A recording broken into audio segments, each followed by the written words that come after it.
now to the show. A woman is going to tell us about having enough money for retirement. She's written a book called How to Retire with Enough Money and How to Know What Enough Is. We're joined today by Teresa Ghilarducci on the telephone. And Teresa, good to talk with you. How are you? Oh, I'm very good. Thank you. I like the format of the book. It's short and to the point. I think that's important when you're talking about money because you can kind of get bogged down in too much information, I think.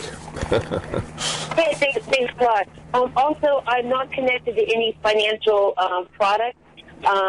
This money, I have a really good job. I don't need the money for me to be selling this book. So I'm really glad that the book is free of conflicted advice, or financial self-interest, or that it is filled with "I told you so" and a lot of shame messages. Right. The book actually, it's really designed for people to feel better about themselves and get their financial lives under control so they can have a better time in other parts of their life. Well, you watch TV at night and all these commercials pop up, reverse mortgages or buy gold or invest in this. Yeah. And there's so much out there. I think a lot of people just say, I don't know what to do. I'm not going to do anything. They almost get like that donkey, or mule. They just don't know which direction to go. That kind of helplessness makes them makes them fall prey to basically what I call predators. It really serves their interest to make you feel kind of stupid or hopeless because once the bright light of their advice, their kind of expensive advice, comes along, you're really susceptible to the message that you have to buy expensive vehicles. And so I really want to make people not so vulnerable by feeling a little bit more powerful and then give them some really simple steps.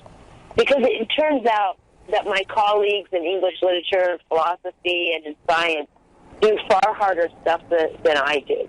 I mean, translating, Dante is a lot harder than just saving, pay less fees, and don't go into debt. Just a lot harder stuff. Yeah, my dad was an investment banker. He kind of taught us in our family, the simple thing. It's not complicated, but it's discipline, right? Save, don't spend more than you take in, and use your common sense. Yeah, I mean, you are lucky because you had a family that had the values of no debt, and that's a really important thing for people to realize is that their behavior is going to be modeled by the next generation and the people around them. So being a good saver and not going into debt is actually good for your friends and really good for your children. So when you're out, and I really have to remind myself this, when I'm out and my friends want to go to an expensive restaurant and be kind of expensive, I just say, hey, look, that's not in my budget. Let's go here instead. And we have a blast. And people feel a little bit better because they didn't spend so much, on something that they were buying so they could be together. And I'm not telling people to be misers, and to hunker down and deprive themselves. I'm actually telling people that having control over your financial future is actually indulgent.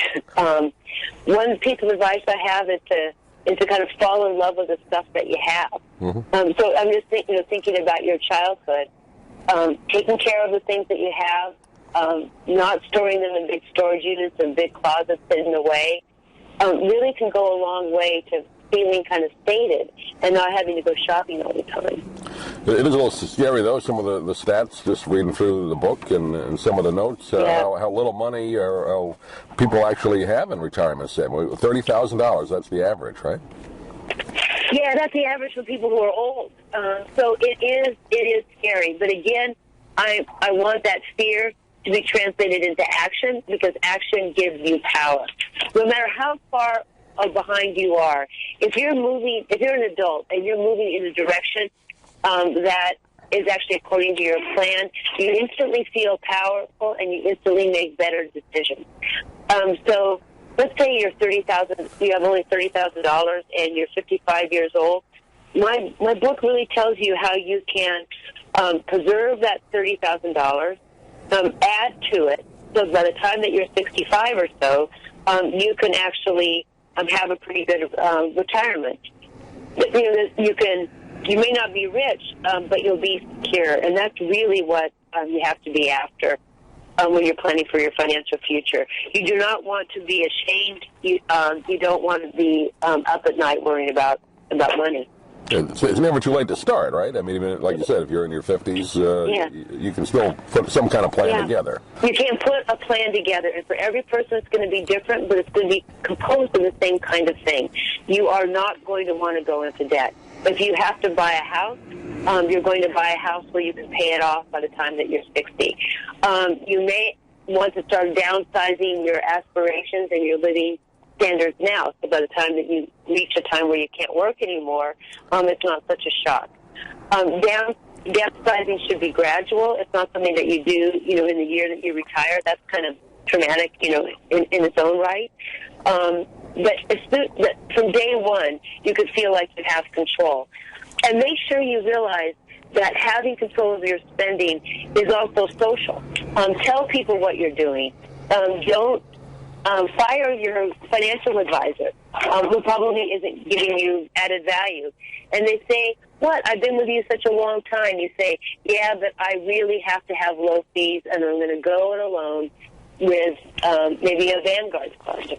I have no association with Vanguard, but they provide the lowest fees." And the way you can control and grow your money these days is actually lowering your fees. So have a plan and make it public. And even though the stock market's been shaky the last year or so, I mean, it's still one of your better places to, not all your money, but to put some of it, right?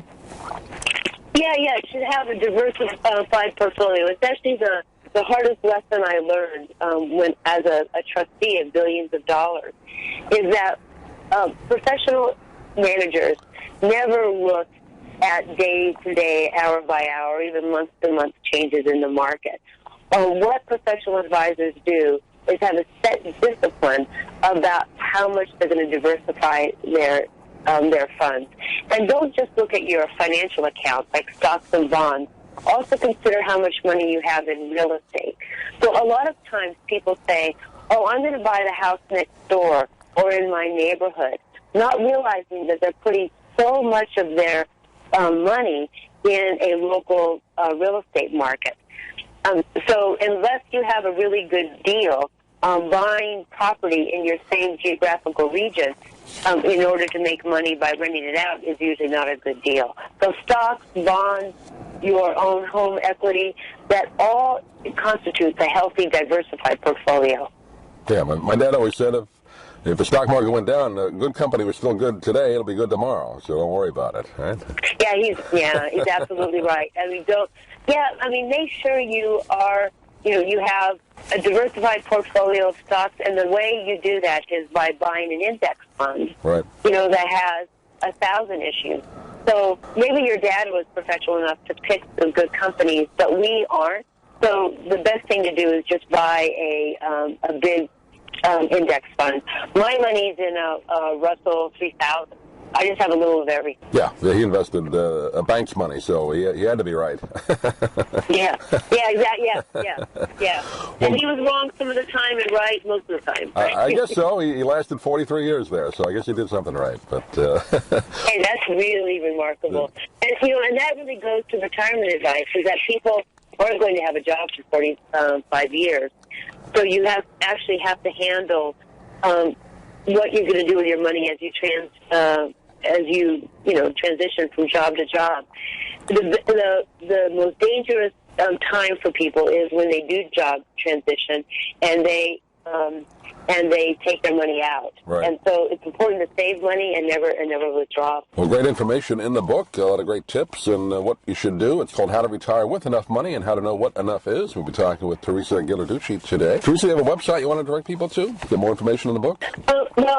My name's Teresa Ghilarducci, but people could just Google Teresa Pensions, How to Retire, and you'll find my website, find the book, and find other articles that I've written. Great. Teresa, pleasure talking to you. Hopefully we can do it again. Thanks for joining us. Yeah, I hope so. Always available. Thanks so much.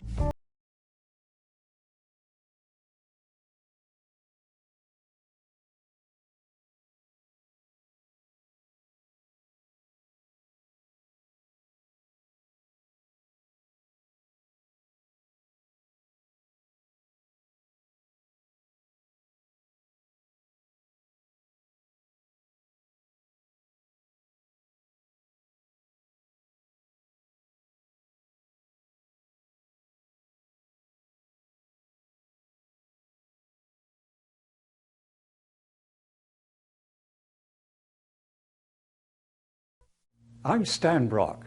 30 years ago, I formed Remote Area Medical to help people overseas. But then we found generations of families in America isolated by poverty from the health care they need.